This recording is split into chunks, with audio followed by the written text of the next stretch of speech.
தீர்மானம் 2. கொள்கை எதிரிகள் மற்றும் பிளவுவாத சக்திகளுடன் என்றைக்கும் நேரடியாகவோ மறைமுகமாகவோ கூட்டணி இல்லை. ஒன்றிய அளவில் மலிவான அரசியல் ஆதாயங்களுக்காக மக்களை மத ரீதியாக பிளவுபடுத்தி மக்களிடையே வேற்றுமையை விதைத்து அதில் குளிர்காய நினைக்கிறது பாஜக. அவர்களின் இந்த விஷமத்தனமான வேலைகள் வேறு எங்கு வேண்டுமானாலும் எடுபடலாம், ஆனால் தமிழகத்தில் ஒருபோதும் எடுபடாது.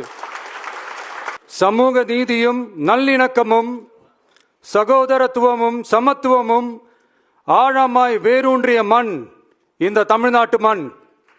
எனவே இங்கு தந்தை பெரியாரை அவமதித்தோ அறிஞர் அண்ணாவை அவதூறுக்கு உள்ளாக்கியோ அல்லது தமிழ்நாட்டின் மதிப்பிற்குரிய தலைவர்களை வைத்தோ அரசியல் செய்ய நினைத்தால் அதில் பாஜக ஒருபோதும் வெற்றி பெறவே இயலாது. சுயநல அரசியல் லாபங்களுக்காக பாஜகவுடன் கூடி குழைந்து கூட்டணி போக திமுகவோ அதிமுகவோ இல்லை. நம் தமிழக வெற்றி கழகம் கொள்கை எதிரிகள் மற்றும் பிளவுவாத சக்திகளுடன் என்றைக்கும் நேரடியாகவோ மறைமுகமாகவோ கூட்டணி இல்லை என்பதில் தமிழக வெற்றி கழகம் மிக உறுதியாக இருக்கிறது. கூட்டணி என்றாலும் தமிழக வெற்றி கழகம் தலைமையில் அமையும் கூட்டணி எப்போதும் திமுக மற்றும் பாஜகவுக்கு எதிரானதாகத்தான் இருக்கும் என்பதையும் அதில் சமரசம் என்ற பேச்சுக்கே இடமில்லை என்பதையும் உறுதிப்பட செயற்குழு வாயிலாக தெரிவித்துக் கொள்கிறோம். இது இறுதியான தீர்மானம் மட்டுமல்ல, உறுதியான தீர்மானம். திமுக சவாலா இருக்காது, அவங்க 2 பேருக்கும் இடையே வேணா ஏதாவது சவால் இருக்கலாம். திமுகவும் தேவையில்ல அதிமுகவும் தேவையில்ல, தாவிக்க வந்து எப்படி இருக்கும்? நிறைய பேர் தனித்து போட்டியிடலாங்க. ஒவ்வொருத்தரும் வந்து அவங்களுடைய தனிப்பட்ட முடிவு அது. All the best. வெற்றி என்பது நிச்சயமாக திராவிட முன்னேற்ற கழக கூட்டணிக்கு தான் என்பதிலே மக்களுடைய வரவேற்பை பார்க்கும் பொழுது மிக தெளிவாக தெரிகிறது. பாஜக கொள்கை கொண்ட அதிமுக கூட்டணி இல்லை அப்படிங்கிற ஒரு ஐடியா இல்லை அப்படிங்கிற விஜய் சொல்லியிருக்காரு. அப்படிங்கும்போது ஓரணியில் தமிழ்நாடுக்கும் அதுல தாவக இணைக்க வாய்ப்பு இருக்கு. முதல்லயே தமிழ்நாடு ஒரு அணியில் தான் இருக்கு. அதனால வேற யாரை இணைப்பது அப்படிங்கிறது முதலமைச்சர் செய்ய வேண்டிய முடிவு. எங்களோடு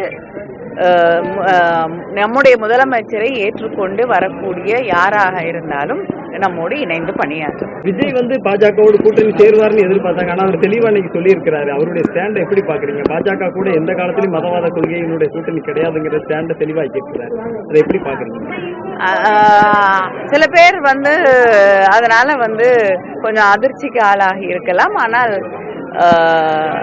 யார் எதிரிகள் அப்படிங்கறத வந்து மக்களுடைய எதிரிகள் யார் என்பதை அவர்கள் தெளிவாக மக்கள் புரிந்து கொண்டிருக்கிறார்கள். விஜய் வந்து திமுகவையும் பாஜகவையும் ஒரே தட்டுல நேர்கோட்டில் வச்சு பாக்குறதா நினைக்கிறீங்களா? 2 பேர்த்தையும் தான் எதிர்க்கிறாரு. அது ஒரே பாஜகவையும் திமுகவையும் ஒரே நேர்கோட்டில் வச்சு பாக்குறாரு. மக்கள் வந்து யாரை எப்படி பாக்குறாங்கிறதாங்க முக்கியம். மக்கள் வந்து திராவிட முன்னேற்ற கழகத்தின் மீது நம்முடைய முதலமைச்சர் மீது மிகப்பெரிய நம்பிக்கையோடு இருக்கிறார்கள். அதனால தமிழ்நாட்டில் இருக்கக்கூடிய மக்கள் யாரை நம்பிக்கையோடு எதிர்கொள்கிறார்கள், யாருக்கு தேர்தலிலே வாக்களிப்பார்கள் அப்படிங்கிறது தான் முக்கியமே தவிர யாரை வேணாலும் எங்க வேணாலும் வச்சுக்கோங்க. விஜய் பிஜேபியோட கூட்டணி இல்லைன்னு இருக்காரு. வரவேற்கத்தக்கதான் மதவாத சக்திகளோடு அவர் எந்த போதும் ஒன்றிணைந்து போகக்கூடாது. அதுதான் எங்களுடைய பிரேயராக ஏற்கனவே நாங்கள் பலமுறை சொல்லியிருக்கோம். மதவாத சக்திகளை ஒரு புதிய சக்திகள் வந்து அவங்கள ஊக்குவிக்கக்கூடாது. அவங்க எங்கேயாவது கால் பதிக்க இடம் கிடைக்கதான் ஆர்எஸ்எஸ் பிஜேபியும் துடிச்சிட்டு இருக்காங்க. அதுக்கு யாரும் வழிவகை கொடுத்தக்கூடாது. தெரிஞ்சே தெரியாமல் அதிமுக இப்பொழுதும் இல்லை எப்பொழுதும் இல்லைன்னவங்க எந்த விதத்தில் அவங்க போய் அவங்க கூட சேர்ந்துருக்காங்கன்னு தெரியல. விஜய் வந்து பாஜக திமுக கூட்டணி இல்லை அப்படின்னு சொல்லியிருக்காரு.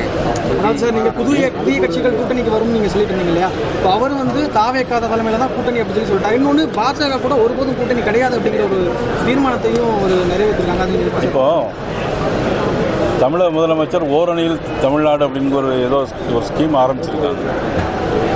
அது மாதிரி என்னை பொறுத்தவரையில் திமுக வீழ்த்தணும்னா எல்லாரும் ஓரணியில் வரணும் அப்படிங்கிறது தான் என்னுடைய எண்ணம்.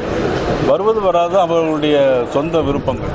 அதாவது இதனால் யாருக்கு லாபம் யாருக்கு நஷ்டங்கிறத அவரவர்கள் சிந்தித்து பார்த்து யார் வர வேண்டாம் என்ற ஒரு எண்ணம் யாருக்கெல்லாம் இருக்கிறதோ, திமுக வர வேண்டாம் என்கிற எண்ணம் யாருக்கெல்லாம் இருக்கிறதோ அவர்களெல்லாம் ஓரணியில் திரள வேண்டும் என்பது என்னுடைய எண்ணம். விஜய் நேற்று ஒரு முடிவை எடுத்து அறிவிச்சிருக்காரு, அவங்க கூட்டணி பற்றி தனித்து போட்டியிடுவோம் முதலமைச்சர் வேட்பாளர். அது அவருடைய முடிவு சார். அவர் உங்க கூட்டணி விமர்சிச்சிருக்காரு, பாஜகவோட அதிமுகவோட கூட்டணி விமர்சிச்சிருக்காரு, ஆதாயத்துக்கான கூட்டணி அப்படின்னு சொல்லியிருக்காரு. ஒவ்வொரு கட்சியும் ஒவ்வொரு விமர்சனம் செய்வது அதன் அடிப்படையில் அவர் செஞ்சிருக்காரு, அவ்வளவுதான். வேற என்ன கட்சி? திமுக விமர்சனம் செய்யலையா, விடுதலை சிறுத்தை செய்யலையா, காங்கிரஸ் செய்யலையா, கம்யூனிஸ்ட் செய்யலையா? எல்லா கட்சிகளும் தங்களை வளர்ப்பதற்காக விமர்சனம் செய்வது ஒரு இயல்பு. அவர் பேசும்போது திமுக பாஜகவோட கூட்டணி இல்ல அப்படின்னு சொன்னாரு.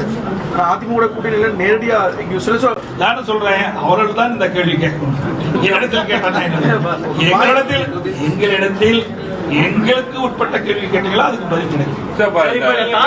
அழைப்பு கொடுப்பீங்களா? கூட்டணியில பங்கேற்க மாதிரி தாவேக்காவுக்கு ஏதாவது அழைப்பு இருக்கா?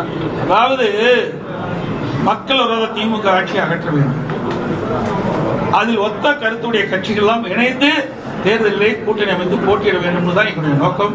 அந்த நோக்கத்திலே யாரானாலும் திராவிட முன்னேற்ற கழகம் அகற்றப்பட வேண்டும் என்று எண்ணுகின்றார்களோ அவர்களோடு நாங்கள் கூட்டணி அமைப்பதிலே மகிழ்ச்சி அடைகின்றோம். அவர்களும் இதற்கு ஒத்துழைக்க வேண்டும் என்பதுதான் எங்களுடைய கருத்து.